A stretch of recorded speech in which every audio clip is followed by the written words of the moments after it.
Einstein failed his university entrance exam. Darwin was told by his own father that he would be a disgrace to the family. And the man who invented the theory of multiple intelligences, Howard Gardner, was considered an average student for most of his childhood. So here's the question that changes everything. What if intelligence isn't something you're born with, but something that happens to you? What if the difference between a genius and an average person isn't talent, but a series of very specific, very ordinary things that happened inside their brain when they were young? Let's find out.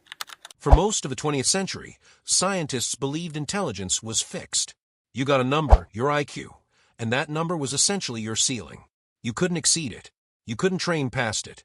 You were more or less stuck. That idea turned out to be wrong. Not slightly wrong. Profoundly, fundamentally wrong. And the evidence that dismantled it has been building for 40 years. Here's where it starts.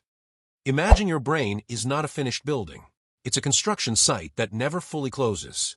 Every time you learn something new, every time you struggle with a concept, make a mistake, correct it, and try again, your brain physically changes. Neurons that weren't connected before form new links. Pathways that were thin and slow become wide and fast. Scientists call this neuroplasticity, and it is one of the most important discoveries in the history of neuroscience. In simple terms, the brain you use becomes the brain you have. Now here's where it gets interesting. Not all construction sites get the same materials. Studies show that by age 3, children from households where conversation was frequent, curious, and complex had heard approximately 30 million more words than children from households where conversation was minimal. 30 million words. By age 3, those extra words weren't just vocabulary. They were exercises. Each new word is a new neural connection. Each explanation. Why is the sky blue? Because light bends differently through air. Here, let me show you. Is a tiny construction project happening inside a 3-year-old's prefrontal cortex. This is not about wealth. Research shows it's specifically about the quality of verbal interaction, the back and forth, the questions, the explanations. A child whose parent responds to why with another question instead of just because is getting a fundamentally different neurological workout. Richard Feynman, the Nobel Prize-winning physicist who could explain quantum mechanics so clearly that anyone could follow it, famously said his father taught him to always ask what a thing actually means, not just its name. His father didn't know physics, but he gave Feynman the mental habit that made everything else possible. Research now points to 3 factors that account for most of the variation in cognitive performance between people. And none of them are about raw genetic talent. First, sleep. Deep sleep is when your brain consolidates everything it learned during the day. During slow-wave sleep, the brain's glymphatic system, essentially a biological washing machine, clears out metabolic waste products that accumulate during waking hours, including proteins linked to cognitive decline. Consistently poor sleep doesn't just make you tired. It structurally impairs the brain's ability to form new memories and connections. Even 1 week of poor sleep measurably reduces cognitive performance on tests. Second, struggle. This one surprises people. The brain learns fastest not when things are easy, but when they are difficult enough to require effort without being so hard that progress stops.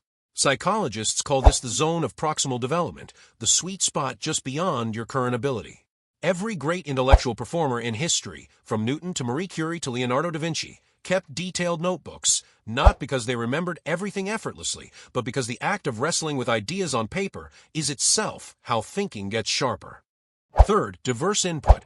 Steve Jobs famously said that creativity is just connecting things. What he meant was that novel ideas come from brains that have been exposed to a wide variety of fields, experiences, and disciplines. The most consistently innovative thinkers throughout history have almost always been deeply curious about things outside their primary field. Darwin was as obsessed with barnacles and earthworms as he was with evolutionary theory. Einstein played violin obsessively. Da Vinci was simultaneously an engineer, an artist, an anatomist, and a botanist. Their intelligence didn't live in one narrow channel. It lived in the connections between many. Because the habits that build intelligence are slow, invisible, and they start early. A child who learns to enjoy difficulty, who learns that struggling with something and getting it eventually feels good, is building a mental muscle that compounds over years. A child who learns that struggle means failure avoids it, which means the muscle never develops. Carol Dweck at Stanford University spent decades studying this.